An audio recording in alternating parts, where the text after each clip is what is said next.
مسلمانوں نے جب بھی غیر مسلم پر اعتماد کیا ہے ان کو الٹا پڑا ہے.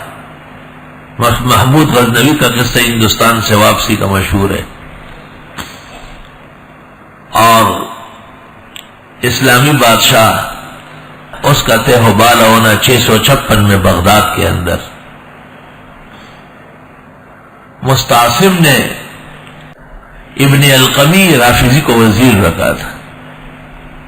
ابن القمی کو ہلاکو اور چنگیز کی لڑائیاں ہو گئی مسلمانوں سے، اور ہلاکو کی فوج کو شکست ہوئی، اسلامی فوج کو غلبہ حاصل ہوا. ابن القمی نے ہلاکو سے رابطہ کیا اور کہا کہ مسلمانوں کی حکومت ہمارے لیے بھی مضر ہے. ابو بکر، عمر و عثمان کا نام خطبوں میں لیتے ہیں اور تمام صحابہ کا احترام کرتے ہیں. اگر آپ حل نہ کر سکتے ہیں تو میں تدبیر بتاتا ہوں، جنگ میں مسلمانوں سے نہیں جیت سکتے. تو ہلاکو نے کہا کیسا ہوگا؟ کہ آپ 4000 مسلح افراد تیار رکھیں، میں آپ کو بلاتا ہوں اور آپ کو فتح ہو جائے گی. ابن القمی نے بادشاہ کو کہا، بغداد کے بادشاہ اسلام کو، کہ جنگ اچھی چیز نہیں ہے، ہلاکو بہت پشیمان ہے اور وہ اپنی بیٹی شہزادہ کو دینا چاہتا ہے.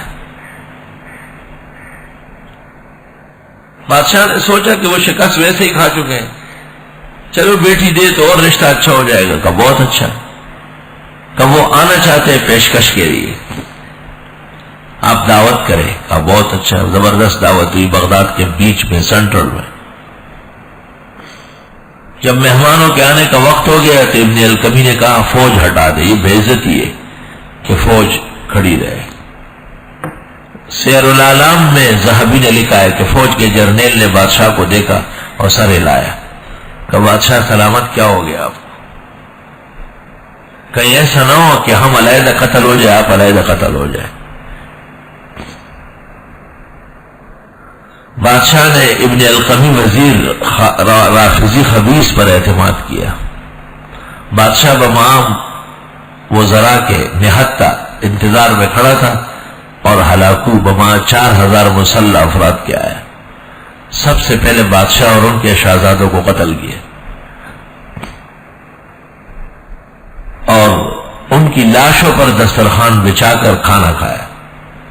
اور پھر بغداد میں دیول میں ذہبی نے لکھا ہے 21 لاکھ کی آبادی تھی، صرف 3 لاکھ آدمی رہ گئے، سب قتل کیے گئے. گلی کوچے اور مکانات لاشوں سے سڑ رہی تھی.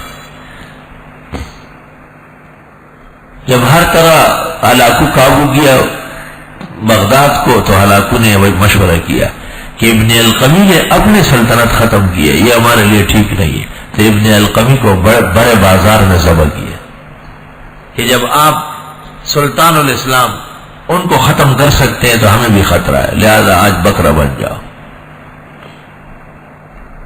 اللہ اس لیے فرماتے ہیں کہ مسلمان نہیں بناتے اللہ کے سوا رسول کے اور مسلمانوں کے علاوہ کوئی اور رازدار. جتنے جنگوں میں مسلمانوں کو شکست ہوتی ہے، آپ دیکھیں ان کا عمل دخل کسی اور کے ہاتھ میں ہوتا ہے. واللہ خبیر بما تعملون، اور اللہ خبردار ہے جو تم عمل کرتے ہو.